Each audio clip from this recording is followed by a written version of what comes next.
Welcome, everybody, to a new episode of the Pokemon Pondcast. Today's episode is For the Birds with Battle Builds Fezandipiti. For all you newcomers, our exciting Battle Build series is where we train the same Pokemon in secret and reveal our strategies live. Our goal is to inspire out-of-the-box thinking and showcase the boundless possibilities of Pokemon training. It's all about embracing creativity and showing that there's no one way to train a Pokemon. Fezandipiti is the third of the Loyal 3 Pokemon. It is a Poison Fairy type, making it 2 times weak to Ground, Steel, and Psychic. Takes half damage from Grass, Dark, and Fairy, quarter damage from Fighting and Bug, and no damage from Dragon. Its abilities are Toxic Chain, which badly poisons any target of any move that doesn't target itself, and its hidden ability is Technician. Moves with a base power of 60 or less are boosted by 50%. Its base stats are 555, like the other 2 Loyal 3, with hit points at 88, attack at 91, defense at 82, special attack of 70, special defense of 125, and a speed of 99. Alright, so we've got Birdo the Fezandipiti. Birdo. Oh, that's such a great name.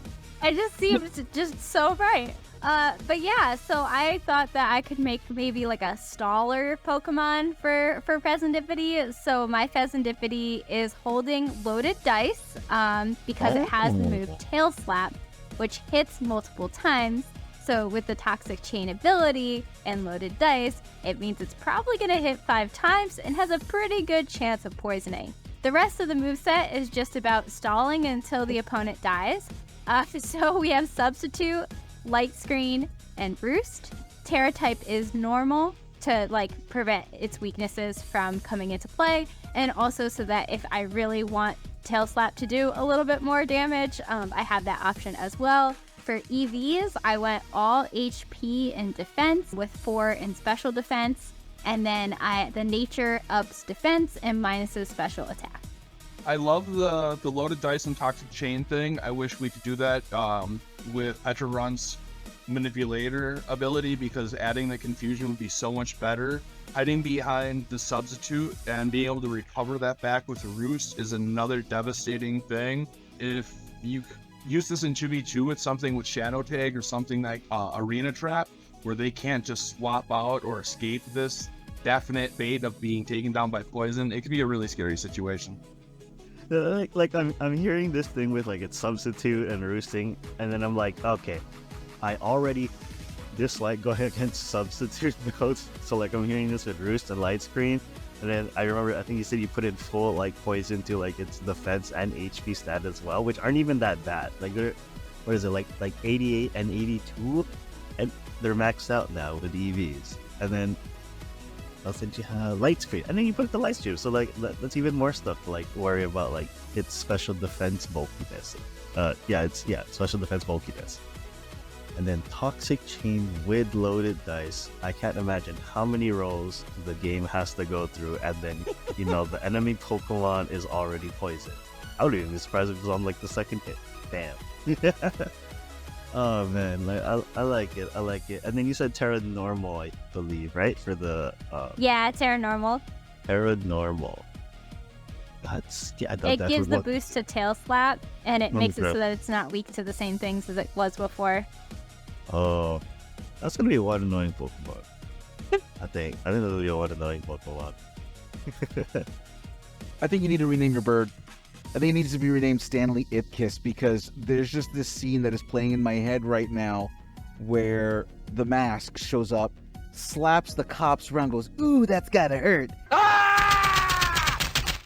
That's gotta hurt." And then the entire time they're trying to get him, it's like, dodge, dodge, dodge, ole, hey, hey. Thank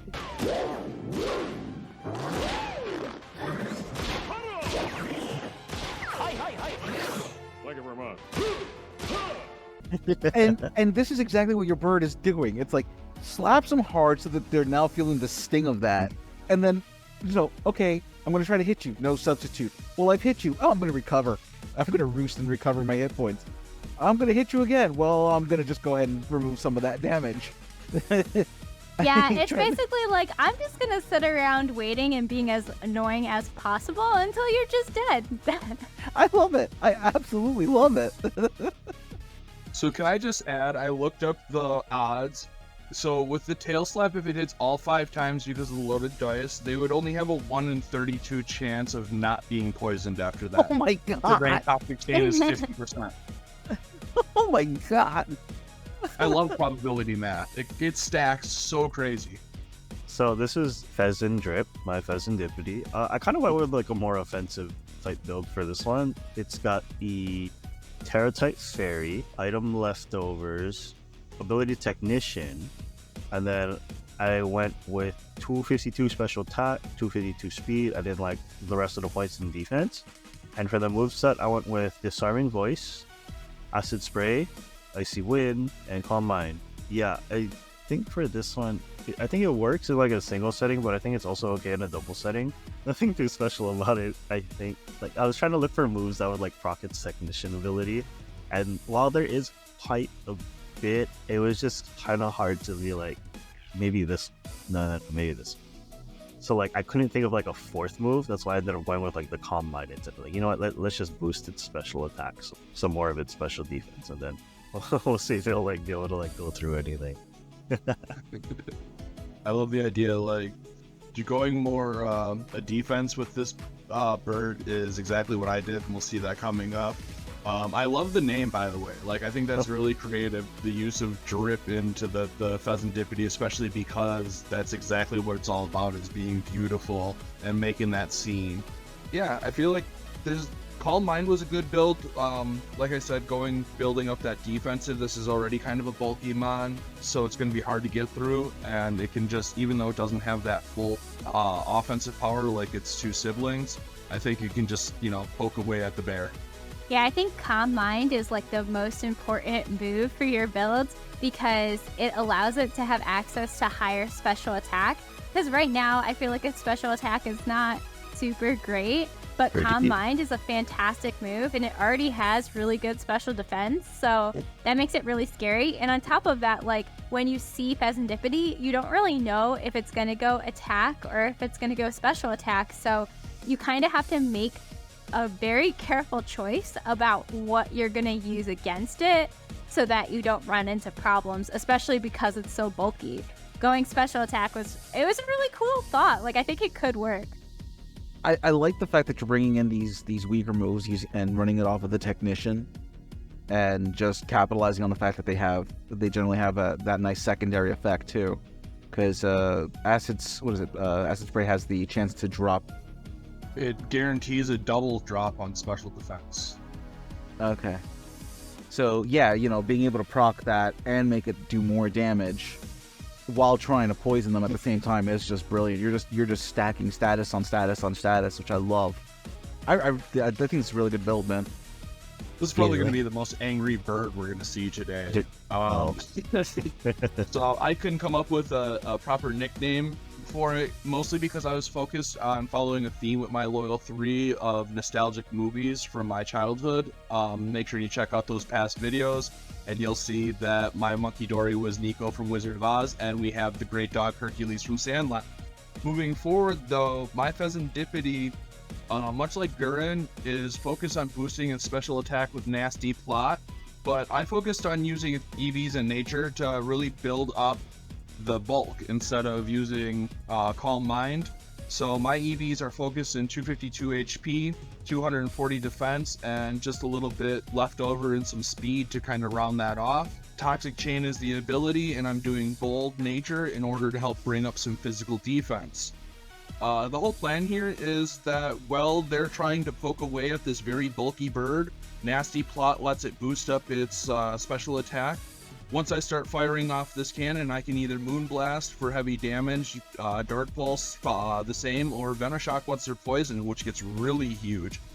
Shell Bell helps the recovery, so I didn't rely on the Roost as much. It's really just a tank. It sits here and eats up whatever it can. Shell Bell recovers with the increasing damage that it's doing from setting up with Nasty Plot. Oh, I actually forgot to mention that. It's a fairy type. It just focuses on boosting a little bit more output with stab attack. Okay. I do like it. You do have Toxic Chain. Toxic Chain is a very nice addition to it, like, because like I had trouble finding which moves to use with Technician. But yeah, and then Bold Nature to help with its defense stat too. So like, yeah, that thing is like really bulky, and then you're already setting up with like Nasty Plot for like that Raisin special attack. So I like that. And then of course Venom Shock. Can't go wrong with Venom Shock. Once I get poisoned, bam, get that stab, get that Venom Shock. You got the Moon Blast for, I think Moon Blast drops a stat too, right? Special attack. Special attack. Yeah. Special attack. So like, even like, granted it is up against a special attacker, right? So like, even less damage towards it. And then Dark Pulse. I think Dark Pulse also has the possibility to flinch, so that'd be kind of annoying for them too. They get flinched and poisoned on the same turn. And then and then the Shell Bell. I don't know if I mentioned it earlier, but the Shell Bell, I really like it. Instead of like running the Roost, you do have that chance to heal. I'm not entirely sure like what's gonna heal more in this case, because I guess if you do Nasty Plot, you'll be doing more damage, which is healing. But yeah, I like it. To add to that, I was gonna say, I also have in my notes Shell Bell is a more aggressive approach to the build, but if you want a more cautious approach for our viewers, I would suggest Leftovers or Black Sludge. It's so interesting that this Pokemon has both Nasty Plot and Calm Mind. I feel like the choice between those really depends on what battle strategy you want to use. So it's interesting. I feel like we've gone from like my super defensive build to like a mixed defensive offensive build to a like way more offensive build.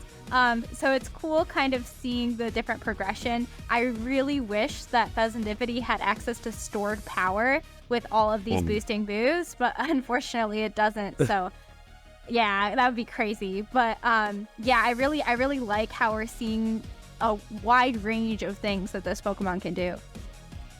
I wish it had access to Baton Pass. That too. I can just picture Lumi now cringing in the corner going, "Oh God, no!" Yeah, I have to admit, I do like the way you've got your set up with the Nasty Plots, as opposed to the, like Cayla had mentioned, the counter to the Calm Mind. And you said you had used Moonblast, right? Yep. Stabby stab. Yeah, I'm a fan of Moonblast, but I'm also a big Umbreon kind of guy. That was my mainstay right there for that move, so I definitely enjoy that one. Especially with that 30% chance to drop the special attack, which would help really well against special attackers. But just to add, I love that you brought up Umbreon, because this does remind me very much of an Umbreon defensive, like, counter strike set. Dark Pulse is another good move too, especially for this particular Pokemon. It's meant to cover against psychic weakness. Yeah, and it's good too. It's really good. It's a nice strong attack. So I really do like that one. This is I like this one too. You know what, Cayla, since you pointed it out, I do have to agree. Yeah, the versatility of this one. This one was a fun one to build because we can see how different. You know, we've all set up ours, and mine is not going to mimic anybody's for once. well, that's good. Okay, maybe slightly. Maybe slightly. Is he gonna give it away with the name though? Maybe. See, when I was building this thing, every time I look at it, all I had is the Partridge Family theme song playing. So of course I named this one, got a nickname, Danny, because Danny Bonaducci was known for pretty much ruffling everybody's feathers at the same time, and Fezandipiti follows that suit. So starting off with the Terra type of flying, just to try and alleviate some of that ground type move. I seem to run into a lot of those every time I bust out a poison type Pokemon. The ability is Toxic Chain, and the item is the Shell Bell. Now the moves I gave it were starting off with Roost, and for obvious more extra recovery, and Venoshock to take advantage of the Toxic Chain. But the two other moves that I chose were Heat Wave for that chance to burn, on top of the chance to poison from Toxic Chain. And because Heat Wave does hit multiple targets, I have now the chance to poison both of my targets if I do doubles. And also Dazzling Gleam, which also hits multiple targets at the same time. My EVs, I put 228 into defense, 100 into special defense, and 180 into the speed and made it a bold nature to bolster that defense, because I'm gonna let Toxic Chain set up my Pokemon, or set up the Pokemon, and Venoshock to do the work while I'm sitting there defensively, constantly healing off of Roost and the Shell Belt. I love it. It seems like a hybrid between like a bridge. It brings everything full circle for this episode, and I love the way that this just randomly worked out. A Terra Flying as the answer to the ground type weakness was really good, because that's something that even my build very struggled with. If I see ground, I'm running away, but many times ground type moves will surprise you on things that aren't just ground type. The fact that you built it as a multi-hitter was interesting, and I gotta call you out as a gamer, because I really feel like there's some metagaming going on, knowing that BB Academy is all 2v2. Yeah, maybe. Overall, I think it's a great all-around build, and it kind of matches, the East to Guren's West sort of build. Okay, so yeah, so once again, I do like the fact that like this thing seems like it's got decent, like its base speed is pretty decent too. So putting more points into that, while putting like the other points into like its defense and special defense, like this thing is gonna have a hard time going down while still also being pretty fast at the same time. You went with the bold nature, of course, increase that defense some more, and then Roost. I think Roost is always a wonderful move, especially for a Pokemon like this. Like, thank goodness it gets Roost. Venoshock, I think Venoshock definitely a staple, especially if you're running Toxic Chain. The Dazzling Gleam and the Heat Wave. Now that chance to burn, plus being able to hit multiple opponents, plus being able to possibly poison them is always a wonderful thing, I like to believe. Terra Flying, definitely would not be expecting that at all. And like, yeah, and then Shell Bell as well to like be able to heal. Oh man, this thing's gonna be pretty interesting on the battle. I thought the Terra type flying was so thematic with the Pokemon, because I'm pretty sure all of us saw this thing and we're like, oh, it's gonna be poison flying, and then it was like, nope. So having it actually become flying is pretty exciting. I think what's interesting about Heat Wave, especially as a move for this, is if it does Terra to flying, Ice is going to be one of its weaknesses. So having access to a fire move actually helps it deal with threats to flying types, which is like, my brain is like, wait, you have to like think with Terra types. Sometimes it feels like you're like thinking in circles. But yeah, with Chen Pao and Iron Bundle being particularly scary, it's nice to know that it has some coverage for that. I wonder though, with Heat Wave and Venoshock, if it's more worth it for it to like secure that poison, because if they get burned, they can't get poisoned as well. So I know for me, I would be watching it and being like, please let it be poison, please let it be poison. So that would give me anxiety personally. Well, I mean, the one reason I kind of, and yeah, you make a absolute valid point. But the nice thing is that Heat Wave only has a 10% chance of burning, whereas Toxic Chain gives it, what, 50? Perfection. Yep. So I mean, the odds are in my favor for poison over burn, but yeah. But I figured... this is not a Hunger Games situation of the odds never being in your favor. I would definitely like to see it more, honestly. Like, I just want to see it, you know? This was the only Pokemon that out of the trio that I think got spread moves, so I really wanted to take advantage of that in particular, because with the Blueberry Academy moving into doubles battles, it just kind of made sense. Plus, you really can't go wrong with Heat Wave and Dazzling Gleam, because they pack a hard punch to begin with. I mean, I can agree to that, because one of the biggest frustrations to me in 2v2 battles is when I have to waste an actual full-on attack to take out something that's sitting at like 1 HP. If I had one spread move that I can just dust off something that was left over with Sturdy while still doing some progression on its partner Pokemon, that's a much better situation than having to burn a whole powerhouse hit him. Right? Yeah, I think Fezandipiti definitely has the most options of the Loyal 3, which is really nice. And I think too, it has ways to deal with more scenarios than a lot of the other Loyal 3. Like Protect there's just, well, a lot of Pokemon have Protect. So being able to like proc that poison in a lot of different ways, I feel like more ways than the others just because of its move spread, like all the different moves it can learn. I think Fezandipiti is more well-rounded than the other two. And with that brings this episode to a close. Let us know what you think about our builds. How would you build your Fezandipiti? Let us know down below. Also be sure to share, like, and subscribe. And also, thanks to Cayla and X for joining us. Always fun having you guys here. Thanks for having us. And as always, have a wonderful day. Bye.